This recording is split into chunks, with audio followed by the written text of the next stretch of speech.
Joining us now, former Assistant Treasury Secretary for Public Affairs and host of the great podcast, the Monica Crowley podcast, Monica Crowley herself. I said Monica Crowley 3 times in like one sentence. It's good branding. Good to see you, Monica. Sean, thank you. Listen, this is fascinating because they don't get it. Raising taxes doesn't necessarily bring in more revenue to the federal coffers. Cutting taxes like we did in 2017, we brought more money into the federal coffers because there was more economic activity. So you cut taxes and lower regulation, you get more cash. Yes, you're talking about economic common sense and long historical record that bears out that point. Every time we have cut taxes, the Kennedy tax cuts, the Reagan tax cuts, the George W. Bush tax cuts, the Trump tax cuts, every single time it generates economic growth, which means more revenue coming into the Treasury, into the federal government. And actually, you know, left-wingers should love it because it's more money to pay for all of their social welfare programs that they profess to love so much. But I just want to take issue with one point that you said, Sean. You said they don't get it. I think they do. I think they understand how the free market works very well. They just reject it. And now we have a group that is actively at war with it. And that's what we're dealing with. I think you have to understand that sort of baseline reality to be able to counter them effectively. These people know better. She knows better, that ghoul.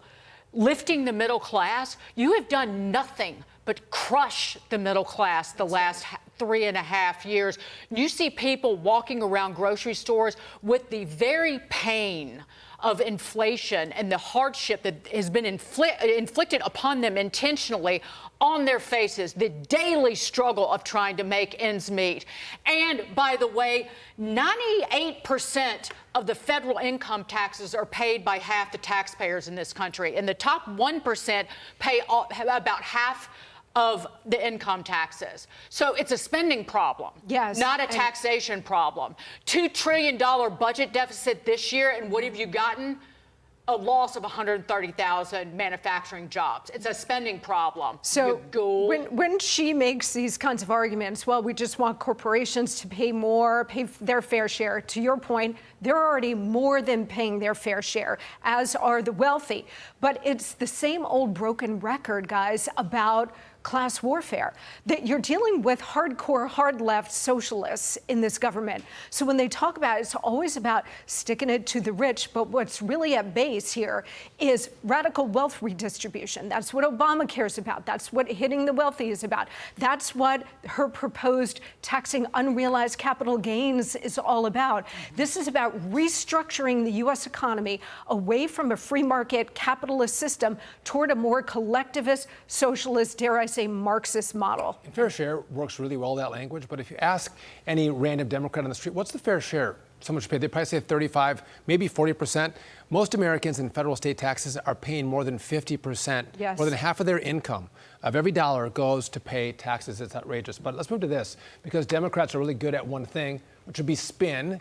They say Harris is prioritizing talking to voters over the press. We say this is a way to keep her on script. Tomato? I think the vice president is going to be out and doing interviews.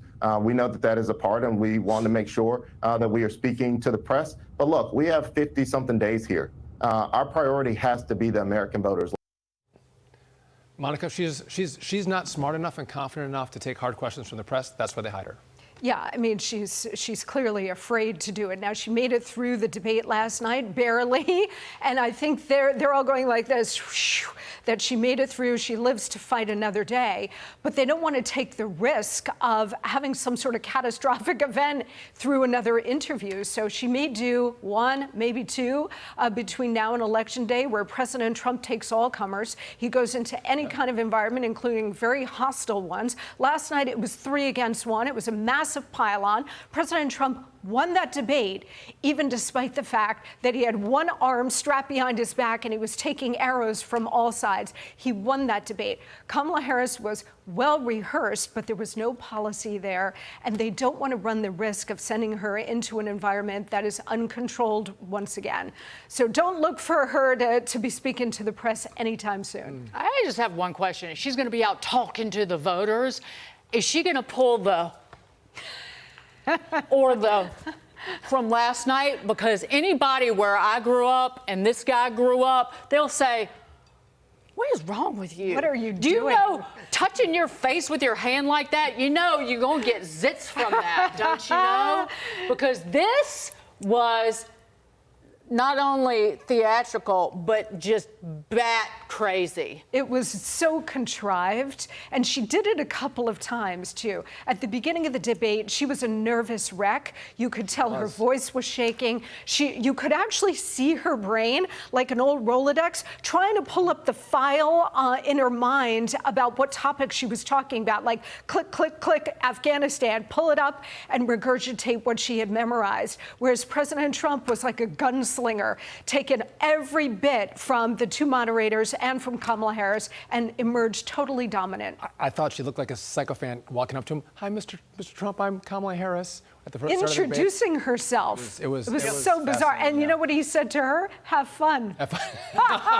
Classic Trump. Monica Crowley. By the way, you know what the telltale sign is? Well, you get dry mouth. Hey, here's the dry mouth. That's a sign of nerves. Yep. Good to see you, Monica. You Thank too. Thanks, guys.